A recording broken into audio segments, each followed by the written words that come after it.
Je m'apprête maintenant à peindre la boîte de vitesse. Mais avant d'en arriver là, il a fallu faire quelques préparatifs. Je vous montre ça.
Comme tu l'as vu, le carter est exempt de gras. J'ai vraiment pris du temps, à peu près 2 heures, au pinceau avec une aiguille en frein dans chaque recoin pour être sûr qu'il n'y ait pas de gras. La préparation, ça fait la moitié du travail, hein. Si tu fais une mauvaise préparation, bah, ta peinture elle tiendra pas. Donc là je suis sûr que mon carter il est bien dégraissé, il n'y a pas un peu de gras. Pour peindre cette boîte de vitesse, je vais utiliser une peinture de chez Restorm. Je ne suis pas sponsorisé, je n'ai pas été payé pour vous parler de cette peinture. J'ai simplement vu et lu de très bons avis. Donc pourquoi chercher ailleurs quand on sait que ça c'est une valeur sûre. Donc c'est une peinture spécialement étudiée pour les moteurs, les boîtes de vitesse, les carters. Elle peut résister jusqu'à 120 degrés. On peut l'appliquer au pinceau mais aussi au pistolet, avec ou sans diluant. Dans mon cas, je vais utiliser un petit pinceau fin, ce qui va me permettre d'aller vraiment chercher les petits recoins. La température d'application est comprise entre 15 et 25 degrés. Dans mon garage, j'ai 14. Donc je suis légèrement en dessous de ce qui est recommandé. Donc je vais chauffer le carter de la boîte avec un décapeur thermique tout le tour, histoire de réchauffer un petit peu la matière. Et je vais également chauffer le pot de peinture gentiment pour réchauffer la peinture, ce qui favorisera l'accroche. Et les conditions optimum seront réunies. Voilà.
Bon, je pense que le résultat est assez visible en vidéo. Que dire à part que c'est presque parfait en fait, dès la première passe. Alors je vais mettre 2 couches, parce qu'il y a des petits endroits où il en manque. Je vais te montrer d'un petit peu plus près. Ici, dans le coin, il manque un petit peu de peinture. Idem en haut, derrière là, la sangle, et puis dans les arêtes en haut. Mais sinon, hormis ça, Je pense qu'on n'imagine pas que la boîte a plus d'une trentaine d'années.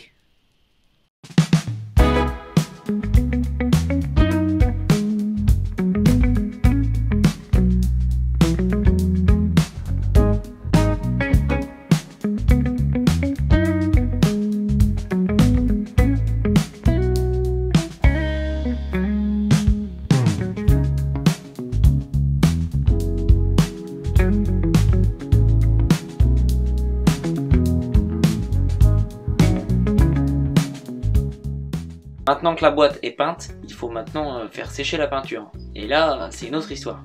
Parce qu'entre chaque couche, il faut attendre une semaine en la mettant en pinceau. Restaurant me conseille de passer un petit coup de décapeur thermique déjà pour la rendre sèche au toucher. Bon là déjà elle est hors poussière au bout de, ça fait quoi, 20 minutes. Je vais quand même la faire chauffer un petit peu. Et la cuisson finale se fait en faisant chauffer la boîte de vitesse, comme le moteur, en roulant en fait. Donc ça sera fait sur la voiture. Mais de là à ce qu'elle retourne sur la voiture, je pense que naturellement elle aura le temps de sécher. Allez, c'est parti, décapeur thermique.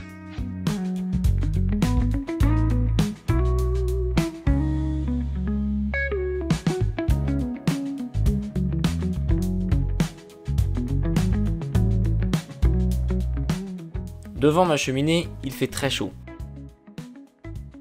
C'est parfait pour le séchage. D'ailleurs, Gustave et Maya ont approuvé la solution.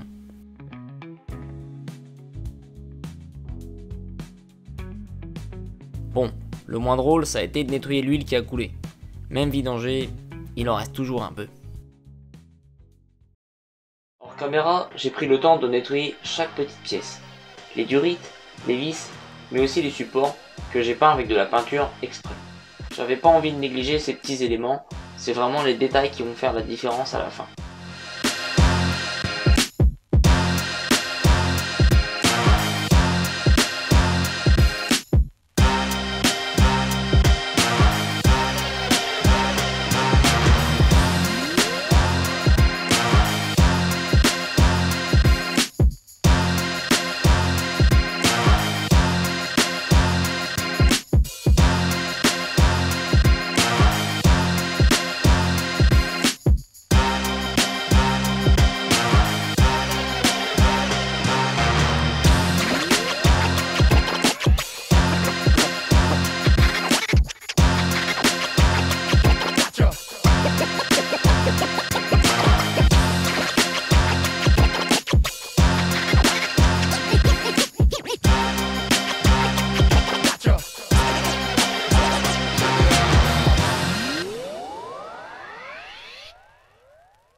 Eh bien, je crois qu'on y est. Il est temps de remonter le moteur. Ce serait quand même dommage de monter des pièces neuves dans un carter rouillé avec de la crasse et de la graisse. Je pense qu'il est temps de passer au décapage et à la peinture du bloc. Tu croyais quand même pas que j'allais remonter des pièces neuves là-dedans?